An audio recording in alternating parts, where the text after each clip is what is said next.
Voici la plus grande peur des hommes au moment de se marier. Je discutais l'autre jour avec une amie qui a longtemps fait bénévolement de la préparation au mariage à l'église pour les futurs mariés. Et la peur la plus grande qui revenait chez les hommes, c'était toujours la même. Ils disaient tous, là j'ai un bon salaire, je gagne bien ma vie.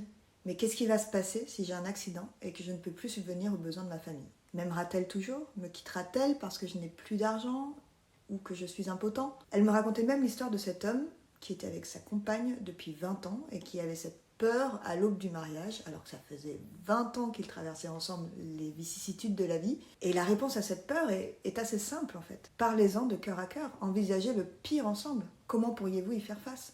Et pas seulement du côté de l'homme, mais de la femme aussi. Tant d'hommes quittent leur femme après un cancer du sein, alors que peu de femmes quittent leurs hommes après un cancer. Réfléchissez ensemble, au meilleur comme au pire. Je vous donne les pires choses qui puissent arriver dans un couple pour que vous puissiez les envisager. Se tromper, perdre un enfant, avoir un enfant qui a une maladie grave ou une infirmité, avoir un accident grave, la perte d'un membre par exemple, une personne dans le coma, une maladie longue, un Alzheimer, un Parkinson, la folie, les problèmes psychiatriques, la démence, la maladie dans la famille, les parents, les grands-parents, les frères et sœurs dont il faut s'occuper, la mort de quelqu'un d'important pour l'un ou l'autre dans le couple et la dépression qui peut s'en suivre, le burn-out, l'enlèvement ou le meurtre, la disparition d'un enfant qu'on ne retrouve jamais, et même envisager la mort du partenaire. Je sais que ce ne sont pas des idées réjouissantes, mais au moins ça permet de faire le point sur les limites de chacun avant de s'engager à la vie et à la mort.